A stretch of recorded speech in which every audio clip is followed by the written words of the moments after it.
Supreme court के एक आदेश के बाद दलित समुदाय में सरगर्मी बनी हुई है। भाजपा प्रदेश कार्य समिति सदस्य सोहनलाल सुलानी और जिला उपाध्यक्ष देशराज वर्मा के अनुसार सुप्रीम कोर्ट ने आरक्षण में वर्गीकरण करने का आदेश दिया है। इन नेताओं ने कहा कि इस फैसले पर अमल को रोकने के लिए प्रधानमंत्री को राष्ट्रपति से बात करनी चाहिए। उन्होंने कहा कि हम वर्गीकरण नहीं चाहते बल्कि समानता और एकरूपता चाहते हैं। उन्होंने बताया कि इस मुद्दे पर बड़ा आंदोलन भी हो सकता है। ऐसे में सरकार को पहले से ही सचेत होना होगा। देखिए, ये जो सुप्रीम कोर्ट ने जो ये फैसला दिया है आरक्षण के वर्गीकरण का, इसका मेरा विरोध है और मैं माननीय प्रधानमंत्री देश के से मैं अपना पक्ष भी रखता हूँ कि इस सुप्रीम कोर्ट के फैसले के खिलाफ वो राष्ट्रपति के पास जाएं और इसे कैंसिल कराएं। देश स्वतंत्र होने के पश्चात डॉक्टर भीमराव अंबेडकर ने जो संविधान लिखा, उसमें आर्टिकल 340 जो है, उसमें दलित वर्ग के जो व्यक्ति हैं उनको इसलिए रिजर्वेशन मिला था कि वो पीड़ित थे, उनका शोषण हो रहा था, ऊंच नीच का भाव बढ़ रहा था, इसलिए उनको ये रिजर्वेशन दिया गया।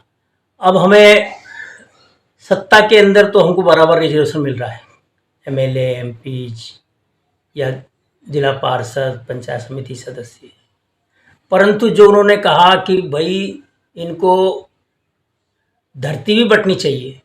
एक किसान के पास तो हजारों बीघा ज़मीन है और गरीब दलित के पास एक टुकड़ा भी ज़मीन का नहीं है। ये बराबर होना चाहिए। हर व्यक्ति को 5 बीघा ज़मीन ये सरकार दे, जिससे कि उनका स्तर ऊंचा उठे। अब आपने ये कर दिया साहब, क्रिमिलियर है जो कि साहब इसका वर्गीकरण करो कि जो नीचे का व्यक्ति है उसको इसका लाभ मिले, जबकि हम चाहते हैं ये समानता रहे, बराबरी रहे। अगर ये वर्गीकरण करेंगे तो ये तो समझ लो कि समाज में ये भेदभाव खड़ा कर रहे हैं। समाज में समानता आनी चाहिए, एक रूपता आनी चाहिए। आप भेदभाव खड़ा कर दोगे तो समाज में वैमनस्यता बढ़ेगी। हुआ था और अब भी जैसे सुनने में आ रहा है कि 21 तारीख को फिर ये इकट्ठे होंगे तो ये तो साहब उपद्रव भी होगा, मरेंगे मारेंगे अपने हक के लिए, क्योंकि इन्हें जो सुप्रीम कोर्ट ने जो फैसला दिया है उसका आज की तारीख में तो प्रत्येक अनुसूचित जाति का व्यक्ति इसका विरोध कर रहा है। तो मैं तो ये कहूँगा, पहले धन और धरती बांटो फिर आरक्षण काटो।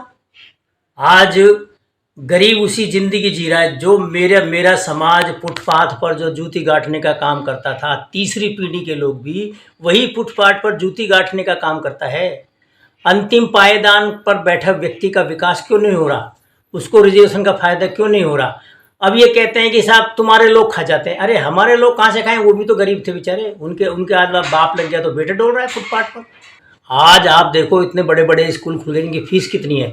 छोटे से बच्चे को भी अगर आप किसी इंग्लिश मीडियम में डालोगे तो 5,000 रुपये प्रति माह के रूप से लेते हैं। तो 5,000 में तो बेचारी चौको बर्तन करती है वो। तो वो इस प्रकार के जो लोग हाई स्कूलों में पढ़ रहे हैं, इंग्लिश मीडियम में जो छात्र पढ़ रहा है, हमारे छात्र उनका कैसा मुकाबला करेंगे? आप केवल मात्र दलिया खिचड़ी भोजन दे करके और ये गरीब तबके के लोगों को शिक्षा देना चाहते हो, इससे शिक्षा का स्तर थोड़ी बढ़ेगा। स्तर तो जब बढ़ेगा जब उसको प्रॉपर रूप से सरकारी स्कूलों में भी शिक्षा दी जाएगी।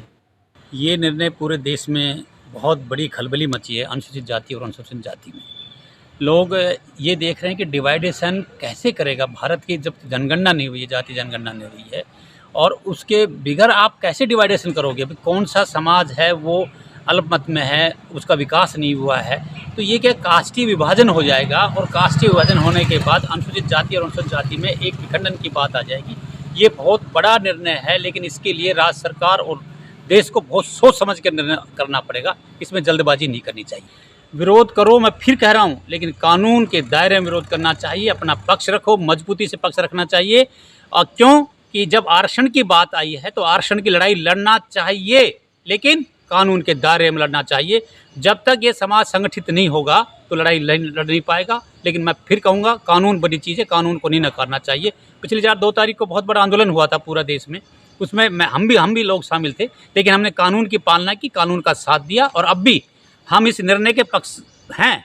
लेकिन इस निर्णय का सुधार दोबारा पुनरावृत्ति हो और पुनरावृत्ति होने के बाद निर्णय लिया जाए, जल्दी नहीं की जाए और फिर इसका डिसीजन देश के हित में आए। हम इस पक्ष में ये अनुसूचित जाति और अनुसूचित जाति के लोग हैं ना, जब से देश का निर्माण हुआ है और जब से देश में सबसे आगे रहे हैं, जो राजाओं का राज ले लीजिए, उस समय भी सेना में सबसे आगे रहते थे और अब भी अब लड़ाई लड़ने के लिए सक्षम हैं। लेकिन मैं समाज को और देश के जितने भी अनुसूचित जाति और अनुसूचित जनजाति के लोग, उनको यही निवेदन करूंगा कि भाइयों लड़ाई लड़ो, लेकिन कानून के दायरे में लड़ाई लड़ना, जिससे कि आने वाले समय में युवाओं के लिए, युवाओं का हित का नुकसान ना हो, युवाओं पे कोई अत्याचार ना हो, युवाओं पे कोई केस और कानून की कार्रवाई ना हो।